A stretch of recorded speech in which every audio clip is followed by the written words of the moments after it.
So first we saw instruction for a new nation. The firstborn belongs to God. Exodus chapter 13 verses 1 and 2. Secondly, the feast of the unleavened bread. Exodus chapter 13 verses 3 to 7. And I'm going to read the text first and let the word of God sink in our hearts and our mind before we kind of try to bring it apart to understand it. Exodus chapter 13 verses 3 to 7. And Moses said to the people, remember this day in which you went out of Egypt, out of the house of bondage. For by strength of hand the Lord brought you out of this place. No leavened bread shall be eaten. I want this verse just to sink in our hearts. Remember this day in which you went out of Egypt, out of the house of bondage, for by strength of the hand of the Lord brought you out of this place. No leavened bread shall be eaten. On this day you are going out in the month of Abib, which was really our April. And remember who went on Calvary's cross would be about that time. We celebrate Easter on that time during the month of Abib. Easter, the month of April. The word goes and says, and it shall be when the Lord brings you into the land of the Canaanites and the Hittites and the Amorites and the Hivites and the Jebusites, which he swore to your fathers to give you, a land flowing with milk and honey, that you shall keep this service in this month. 7 days you shall eat unleavened bread, and on the seventh day there shall be a feast to the Lord. Unleavened bread shall be eaten 7 days, and no leavened bread shall be among you, nor shall leaven be seen among you in all your quarters. And it's very interesting. There are a couple of things there that I want to just highlight to you. But this was supposed to be a perpetual celebration the children of Israel would have to undertake. The celebration that we undertake as a church is when we break bread together at the communion table. That is really our reminder constantly of God's great redemption plan. But God had to put this practice in front of the people that he had redeemed in such a tremendous way so that they would never forget the power of the redemption God meted out for them. 7 days you shall eat unleavened bread. The purity of the feast of the unleavened bread followed upon the blood deliverance of the Passover. Remember, slaughter the lamb, apply the blood, then be in your home. When the angel of death passes over, you are eating the Passover lamb, and you are eating unleavened bread, and you are eating the bitter herbs to remind you of the harshness of being in the land of bondage. And understanding that the lamb's blood was applied for you. So instead of you receiving the judgment, the lamb undertook. The lamb was roasted. That was the judgment upon the lamb instead of upon the family that will partake of the lamb. And this is what we see when we come to the cross of Calvary. Christ took our judgment upon the cross of Calvary. The similarities and the picture is so vivid. And I don't want us as a church to ever forget that. So we see 7 days you shall eat unleavened bread. The purity of the feast of the unleavened bread followed upon the blood deliverance of the Passover. This illustrates the principle we can only walk in purity before the Lord after the blood deliverance at the cross. We can only walk in purity before the Lord after the blood deliverance at the cross. That's what the hymn writer wrote. At the cross, where I first saw the light, and the burden of my soul fell away. Tremendous thought, and I'm sure the Spirit must have aided the hymn writer to be able to pen those words. And those words are still true today. But the practice began with the Israelites at this time. Secondly, we see 7 days you shall eat unleavened bread, and on the 7th day there shall be a feast to the Lord. At the same time, the days of the unleavened bread were not joyless. The time began and ended with the feast, a party really. You see,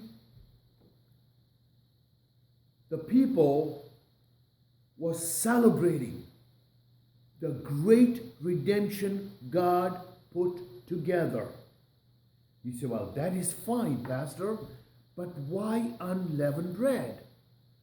Because you see, the thing that God was trying to wean out from the Israelites, they'd been in the land of Egypt for 430 years. Don't tell me they had not picked up on some of the idol worship of the Egyptians. And you will see in their travels to the promised land how that'll come out from the heart of the people. So what God is teaching them first is purity. Purity. You see, what does yeast do to the bread? It doesn't have any nutritional value. All it does, it builds in air bubbles, it puffs it up, almost like, the dough becomes prideful, it's puffed up. And God was teaching them something so strategic and important, that He was taking away the yeast, the sin, the idolatry, and the worship in the land of Egypt out of them.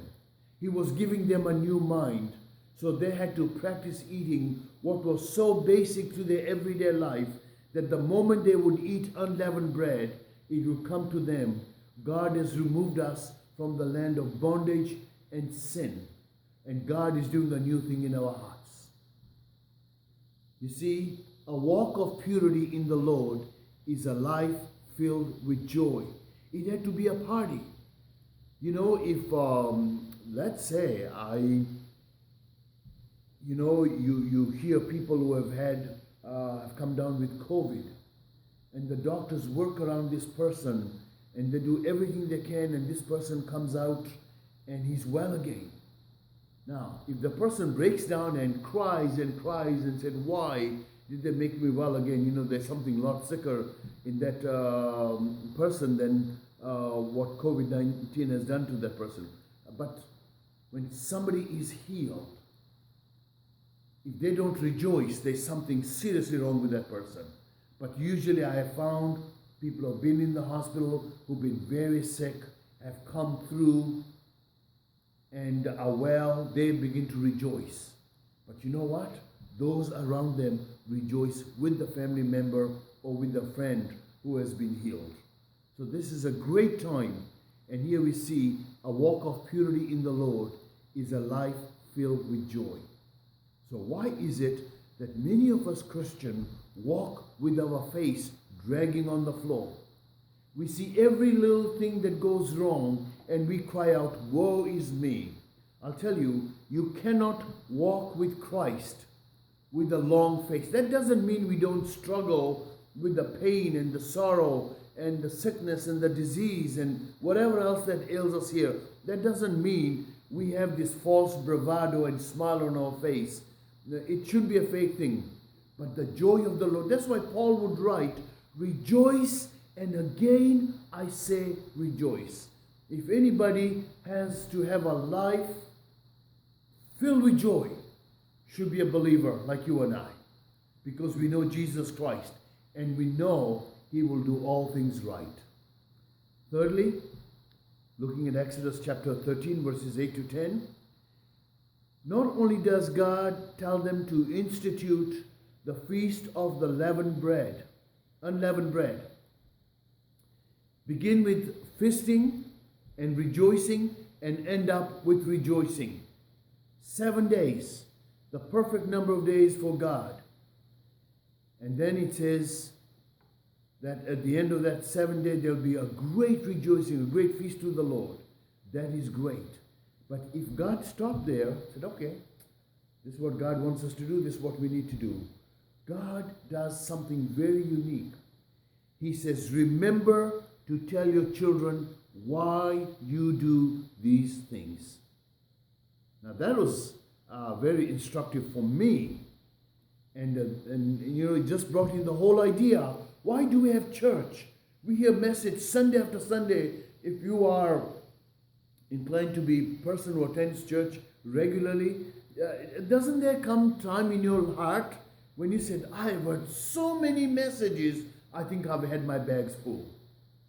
Well, there's a clear connotation here that teaches us why we should be found in the house of the Lord to rejoice and worship our great God.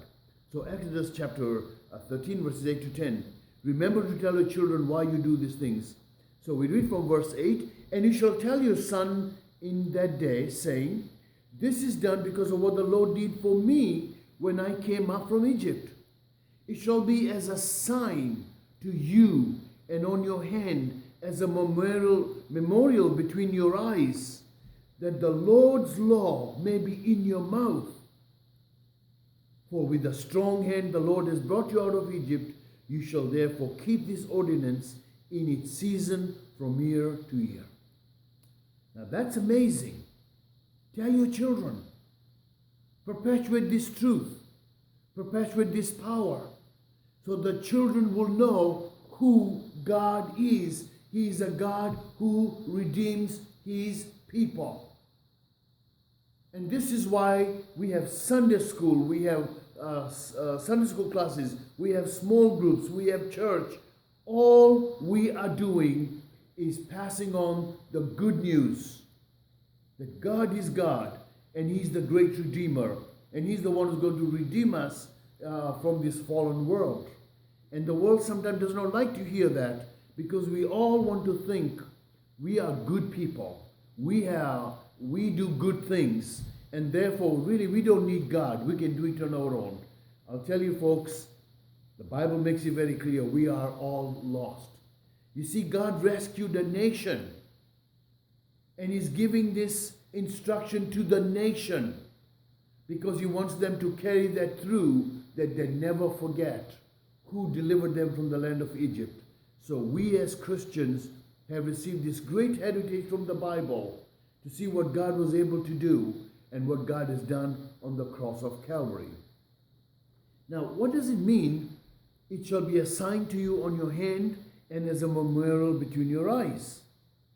You see, God wanted the deliverance from Egypt to be constantly at hand before their eyes. The Jews used this passage to institute the practice of wearing faculties.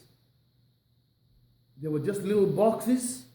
They would write a little bit of the law in it, and then you would see some, they would have on their armbands, or sometimes they would wear in front of their head, and they would carry that around. Now, what was the meaning behind that? Now, some people took that literally and just wrote the law and put it on their arm and put it on their head. What God was saying, this should be so embedded in you. So embedded in you that at every turn, at every mark, you are telling your children because the truth is in your face. I remember talking to a vet who had been in war, had come up quite broken, really. And one of the things that reminded him of his time overseas fighting for the freedom of the country is a shrapnel that had penetrated his body.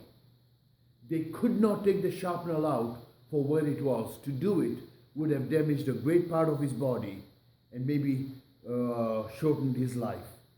So it was there. But there were times he felt it. There were many times he felt it. And as he said, he was getting older and arthritis was setting in.